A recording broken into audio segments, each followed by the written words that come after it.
안녕하십니까, 김종주입니다. 우리는 누구나 자신에게 주어진 일을 열심히 그리고 성실하게 하죠. 그러나 그렇게 성실하게 일했는데도 기대한 만큼 성과를 못 내거나 인정받지 못해 힘들었던 기억 있지 않나요? 기업도 개인과 마찬가지로 열심히 경영하는데도 어떤 기업은 성과가 뛰어나고 어떤 기업은 그렇지 못한 경우가 생깁니다. 손자는 이런 사항에 대해 기정전략이라는 해법을 제시합니다. 이를 이정합, 이기승이라고 하죠. 전공법으로 적과 대적하여 싸우되 기책을 사용하여 승리하라는 말입니다. 손자가 이야기하는 기정전략, 과연 무엇일까요? 저와 함께 알아보시죠.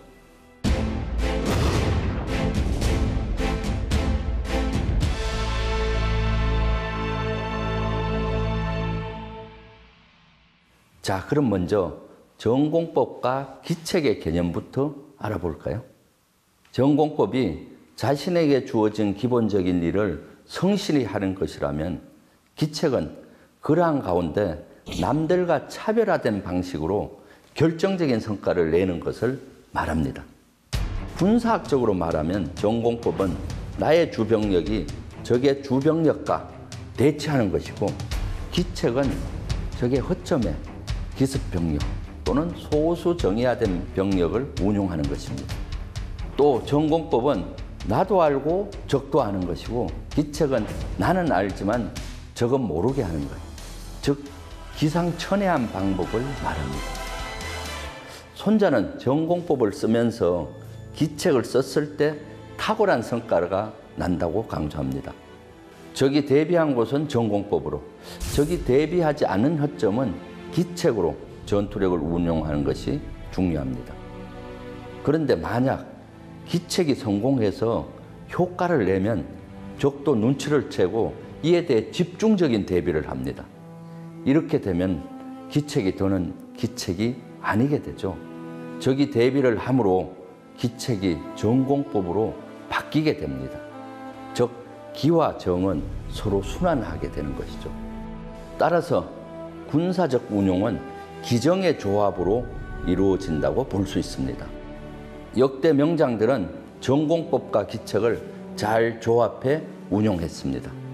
전공법과 기책, 무엇이 더 중요할까요? 사실 이 두 가지 모두 중요합니다. 전공법이 잘 받쳐졌을 때 기책이 성공할 수 있고, 전공법이 튼튼할수록 다양한 기책을 쓸 수 있죠. 일상생활에서 기정 전략이 적용되고 있는 곳을 살펴볼까요? 요즘 퇴직 후에 요식업에 뛰어드신 분들 많습니다. 그러나 생각했던 만큼 매출이 오르지 않아 고민을 많이 합니다.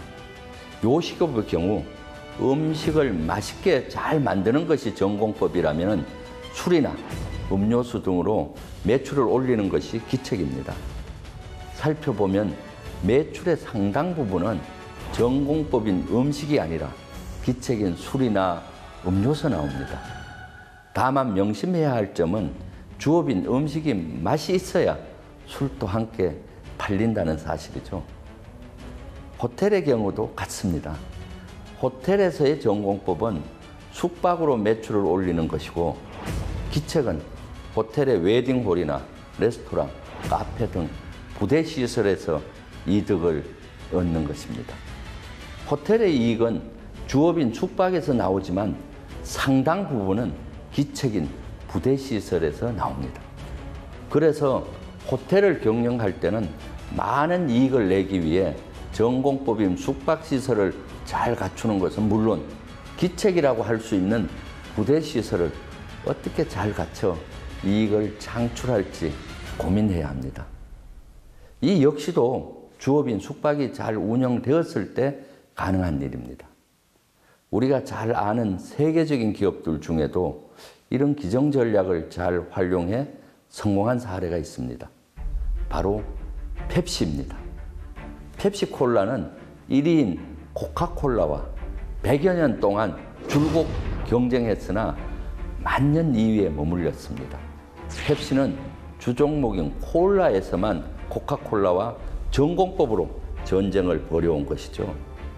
그런데 2005년 기적 같은 일이 일어납니다. 단 한 번도 코카콜라에 이기지 못했던 펩시의 시가총액이 코카콜라를 앞서기 시작한 것이죠. 어떻게 이것이 가능했을까요? 그것은 바로 전공법이 아닌 기책을 활용한 것입니다. 펩시는 단순한 콜라 생산업체가 아닌 종합 식음료 회사로 변신을 깨합니다. 그 무렵 비만이 사회적인 문제로 떠오르면서 콜라와 같은 탄산음료가 비만의 원인으로 지목됐습니다. 그래서 펩시는 콜라만 가지고는 기업을 운영해 나가는 게 어렵다고 판단했죠.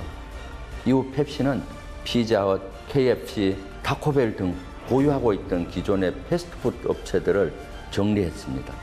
그리고 그 자금으로 1998년 주스 제조업체인 트로피카나를 인수하고 이어 2001년 스포츠 음료를 생산하는 기업인 퀘이크 오츠를 인수했죠. 이렇듯 펩시는 손자가 말한 전공법으로 콜라를 생산하는 한편 기책이라고 할 수 있는 다양한 건강음료 제품들로 영역을 넓혀 매출을 올릴 수 있었습니다.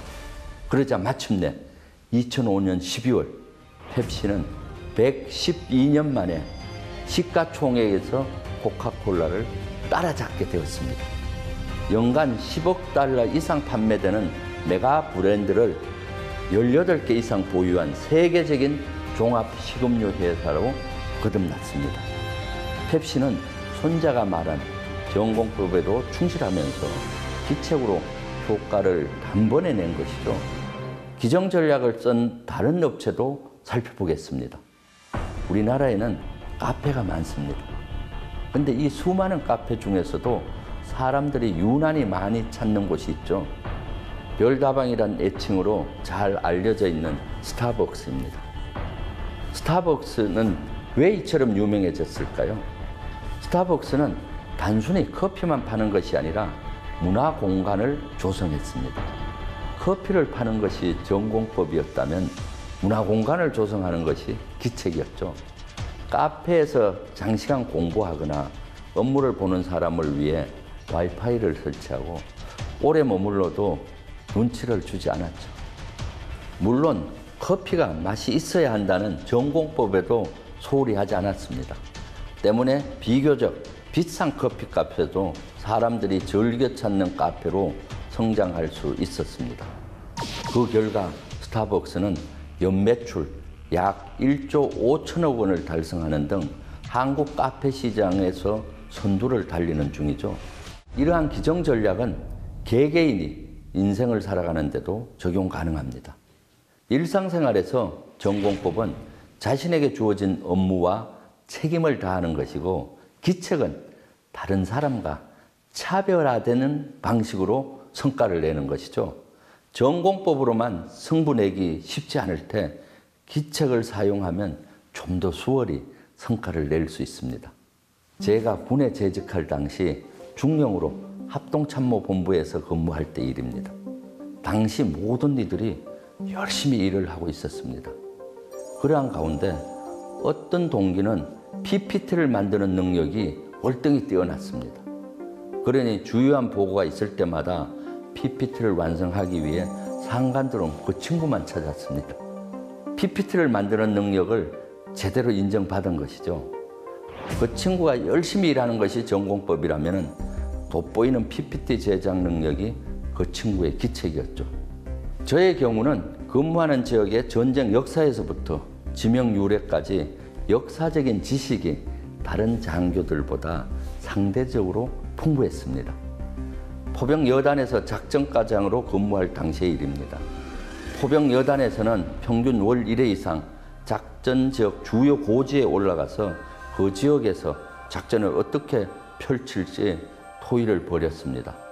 전술적인 토의를 할 땐 진행자가 지형을 먼저 설명을 하고 시작하는 경우가 많았습니다. 작전을 어떻게 할지 토의하기 위해서는 지형에 대한 지식이 중요했으니까요. 저는 주로 진행자를 많이 맡았습니다. 다른 장교들은 지형 설명을 주로 했는데 저는 지형 설명뿐만 아니라 지명 유래, 작전 지역에 얽힌 역사적인 전투 사례까지 소상히 설명했죠. 전술토의를 시작하면서 저의 설명을 들은 참석자들과 상관들은 저의 전술적인 식견에 놀라워했죠. 이처럼 전쟁사를 많이 알고 있는 것으로 저를 어필할 수 있었죠. 평소 야근해가며 열심히 근무하는 것으로는 크게 인정받지 못했으나 현재 전술토의에서는 많은 사람들에게 인정받을 수 있는 좋은 기회가 되었습니다. 성실하게 근무하는 것이 저의 전공법이었다면 전술토의에서 지역 역사와 전쟁사에 대한 차별화된 지식, 전술적인 식견이 저를 돋보이게 한 기책이었던 셈이죠. 앞서 군대 이야기가 나왔으니 한국 전쟁에 관련한 이야기를 해보겠습니다. 모두 잘 아시는 인천 상륙작전에 관한 이야기입니다. 기정 전략을 구사해 승리한 사례 중 대표적인 하나를 꼽으라면 6.25 전쟁 중 인천 상륙작전을 들 수 있습니다.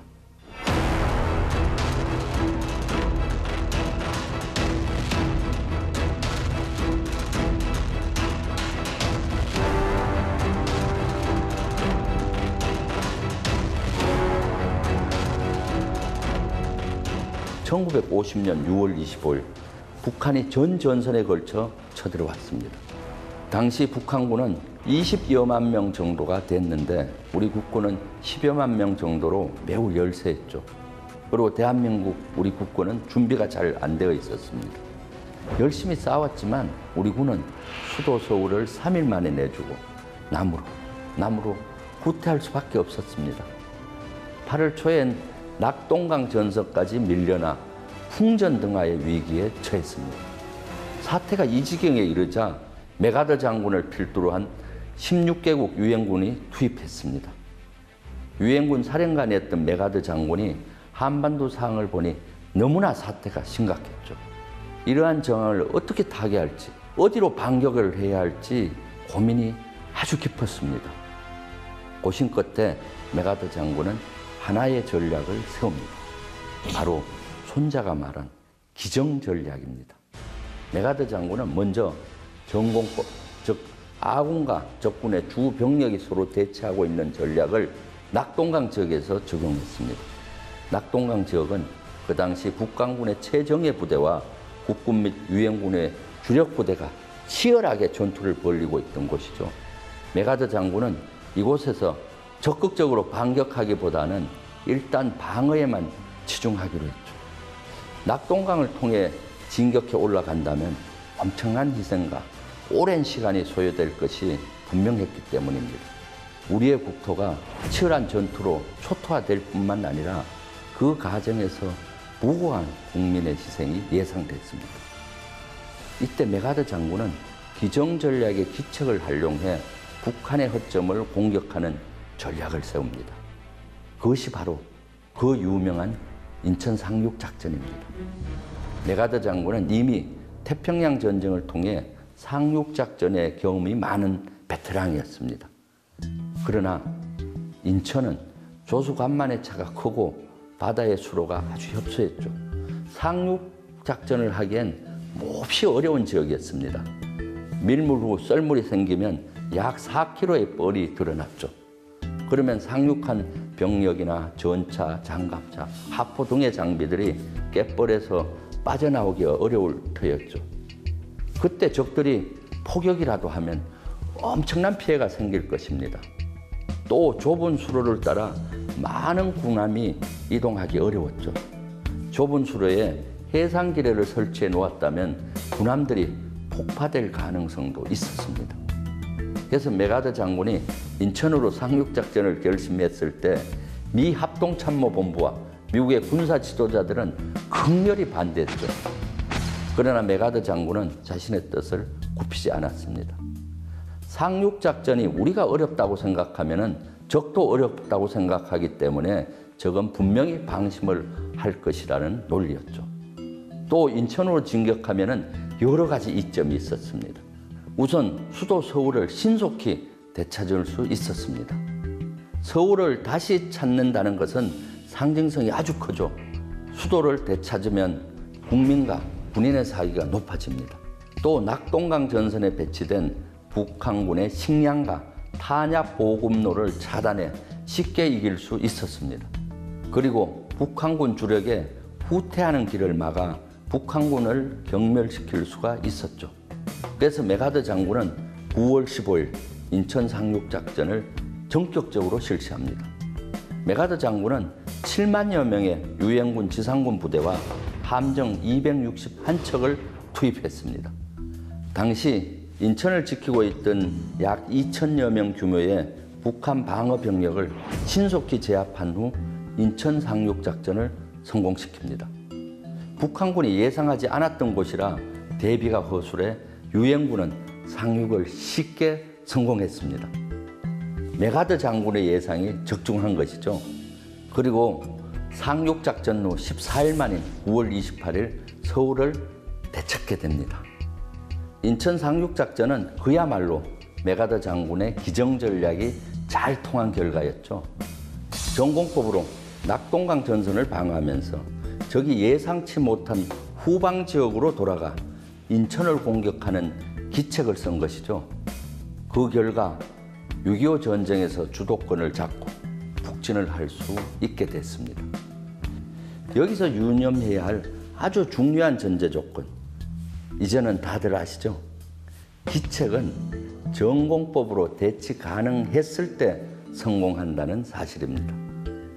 만약 인천으로 상륙하기 위해 이동하는 사이에 낙동강 전선이 무너졌다면 인천 상륙작전도 실패했을 것입니다.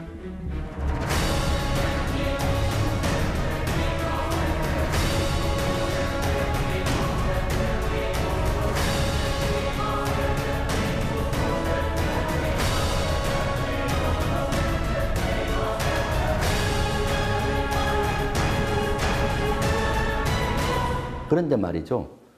기정전략을 막상 적용하려고 하면 어느 정도 에너지를 전공법에 투자하고 어느 정도 힘을 기책에 써야 할지 고민이 될 것입니다.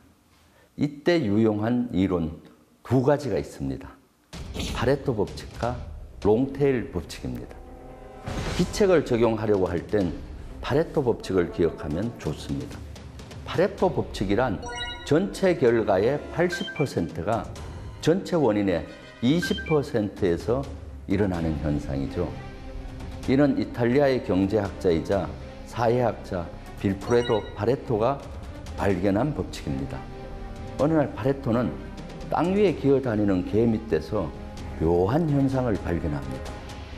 전체 개미의 20%만 열심히 일하고 나머지 80%는 빈둥댄다는 사실이죠. 그래서 그는 부지런한 20%의 개미만 따로 모아 관찰했습니다. 거기서도 같은 비율의 일 중독자와 게으름뱅이로 나눠졌습니다. 꿀벌에서도 같은 현상이 나타났죠. 파레토는 인간 사회에서도 이러한 법칙이 적용되는지 연구한 결과 다음과 같은 결론을 얻어냅니다.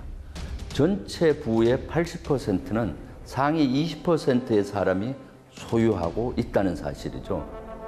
파레토 법칙에서 중요한 것은 80대 20 비율이 유지된다는 것입니다. 이러한 현상은 경영이나 경제뿐만 아니라 사회의 다양한 분야에서 발견할 수 있습니다. 축구 경기를 하면 모든 선수들이 각자의 위치에서 열심히 뛰지만 알고 보면 상위 20%의 축구 선수가 80%의 골을 넣습니다. 자주 입는 옷은 옷장에 걸린 옷의 20%에 불과합니다. 백화점 같은 경우 20%의 VIP 고객들이 매출 전체의 80%를 차지하죠. 편의점의 경우 20%의 품목이 매출의 80%를 차지합니다.